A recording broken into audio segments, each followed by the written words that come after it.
Welcome to my channel friends. اگر آپ کو میرا ویڈیو اچھا لگے تو لائک کر دینا اور سبسکرائب بھی کر دینا, اور سبسکرائب کرنے کے بعد بیل آئکن پریس کرنا تاکہ آپ میرا ویڈیو سب سے پہلے اور سب سے جلدی دیکھ سکیں. السلام علیکم ورحمۃ اللہ وبرکاتہ. بسم اللہ الرحمن الرحیم. الحمد للہ رب العالمین والعاقبۃ للمتقین والصلاة والسلام علی خاتم الانبیاء والمرسلین. اما بعد. سامعین کرام, معزز ناظرین, آج کے اس ویڈیو میں ایمان کے موضوع پر روشنی ڈالنا چاہتا ہوں.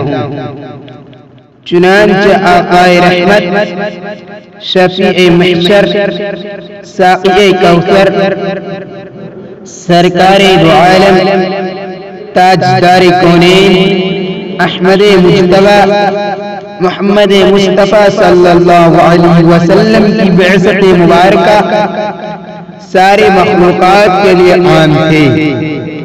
جو ایمان لائے ان کے لیے بھی اور جنہوں نے انکار کیا ان کے لیے بھی. جو ایمان لایا اللہ پر اور اس کے رسول صلی اللہ علیہ وسلم پر, مکرم کتب پر, تو خوش نصیب, صاحب عقل, دانش مند, بے شعور ٹھہرا, اور ان کے لیے بشارت ہے جنت. چنانچہ ارشاد بھاری ہے, جزاؤہم عند ربہم جنات عدن تجری من تحتها الانہار خالدین فیہا ابدا رضی اللہ عنہم ورضوا عنہ ذالک لمن خشی ربہ. اور جنہوں نے اللہ اور اس کے رسول پر ایمان نہ لایا, ان کے احکامات کو ٹھکرایا, کتب مقدسہ کو بالائے طاق رکھا, انبیاء کرام کی اطاعت کو نظر خاک کیا, نائبین رسول کی نصیحتوں کا مذاق اڑایا, حتیٰ کہ اہل اسلام کے ساتھ ظلم و زیادتی سے پیش آیا تو اس کا ٹھکانہ جہنم ہے. چنانچہ ارشاد باری ہے, ان الذین کفروا من اہل الکتاب والمشرکین فی نار جہنم خالدین فیہا فیہا اولئک هم شر البریہ. ایمان بہت بڑی طاقت ہے, ایمان بہت بڑی طاقت ہے. اگر اس کی طاقت ایک پلڑے میں اور پوری دنیا کی طاقتوں کو دوسرے پلڑے میں رکھا جائے تو بھی طاقت ایمانی پروزن اور عظیم اہمیتوں کی حامل ہوگی. نیز جتنے انبیاء کرام علیہ السلام مبعوث ہوئے, ہر ایک نے اپنی ایمانی و روحانی طاقت کے ذریعے خداوند قدوس کے دیے گئے احکامات کو پھیلایا اور دشمنان اسلام کو شکست دی. جس کے پاس ایمان نہیں اس کی مثال مٹی کے ڈھیر کی سی ہے, جو چاہے اسے اٹھا کر استنجا خانے یا غسل خانے یا کسی اور جگہ منتقل کر دی, یعنی اس کی کوئی حقیقت نہیں. محترم حضرات, چنانچہ محنت و مشقت کے بعد دولت ایمان ہم تک پہنچی. جن پریشانیاں کا سامنا صحابہ کرام رضوان اللہ علیہم اجمعین نے کیا ہے, ان کا برداشت کرنا تو درکنار, اس کا ارادہ کرنا بھی ہم جیسے نالائقوں سے دشوار ہے. کتب تواریخ و واقعات سے بھری ہوئی ہے. چنانچہ حضرت سیدنا بلال حبشی رضی اللہ عنہ مشہور و معروف و جلیل قدر صحابی ہے, مسجد نبوی صلی اللہ علیہ وسلم کے تازہ حیات مؤذن کے عہدے پر فائز رہی. ابتدائی زمانے میں ایک کافر کے غلام تھے, لیکن رحمت الہی جوش میں آئی, گھٹا ٹوٹ تاریکیوں میں رہنے کی وجہ سے حضرت بلال حبشی رضی اللہ عنہ کا کلیجہ منہ کو آیا.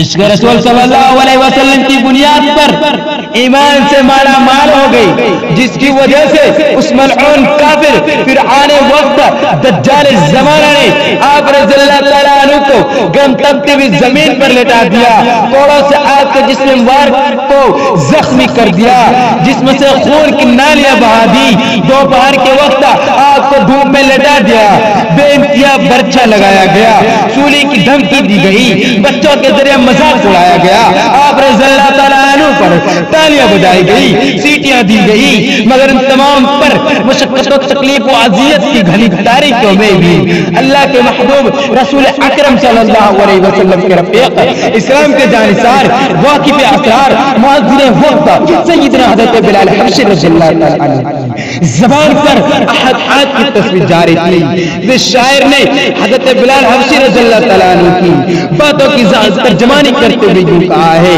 نبی کی محبت میں نکل جائے دم، نبی کی محبت میں نکل جائے دم تو ہو جائے بخشش خدا کی قسم۔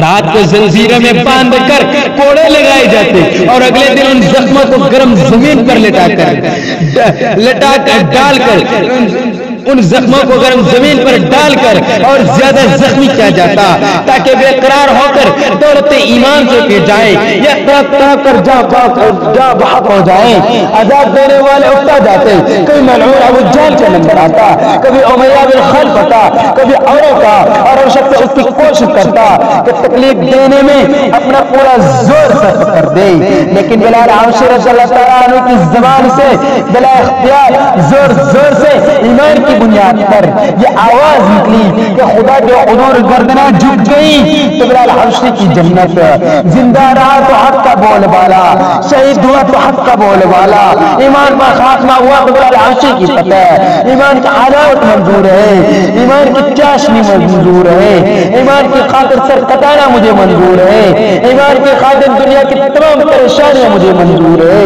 ایمان کی خاطر ابو جہل کی لعنتان مجھے منظور ہے، ایمان کی خاطر ایمان کی خاطر ابھی ابن خلف کی شرارت مجھے منظور ہے، لیکن اے خدا کے علاوہ دوسرا خدا مجھے منظور نہیں، دوسرا خدا مجھے منظور نہیں۔ حضرت سیدنا ابوبکر صدیق رضی اللہ تعالیٰ عنہ نے اس ظلم و تشدد اور اس نازک حالت میں دیکھا تو ان کو خرید کر آزاد فرمایا۔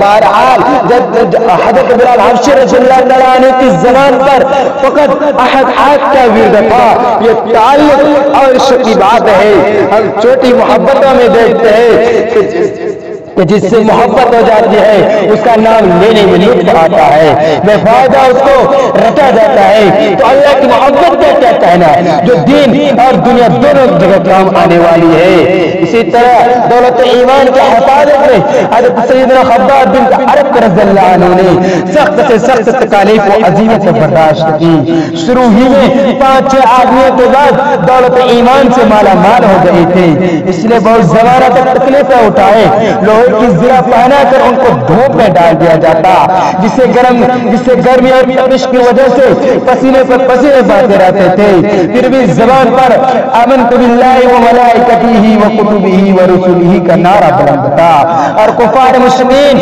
منافقین کی تمام تدابیر ناکام و نامراد تھی، چونکہ ادھر مشرکوں کی تدبیر تھی، ادھر قضاء الہی کا تیر تھا، ادھر مشرکین کی تدبیر دغا تھی اور حضرت خباب ابن عرب کی مانگی ہوئی دعا تھی، دعا دغا پر غالب آ گئی۔ بہرحال دعا فرمائے کہ اللہ تبارک و تعالی ہم لوگوں کا ایمان پر خاتمہ کرے اور پوری زندگی کے مفہوم کے مطابق گزارنے کی توفیق بخشے، آمین۔ اس شیخ کے ذریعے اپنی گفتگو کو ختم کرتا ہوں۔ جان دے دی بھی اسی کی تھی، جان دے دی بھی اسی کی تھی، حق کو یہ کہ حق ادا نہ ہو سکا۔ وآخر دعوانا ان الحمد للہ رب العالمین۔ السلام علیکم ورحمۃ اللہ وبرکاتہ۔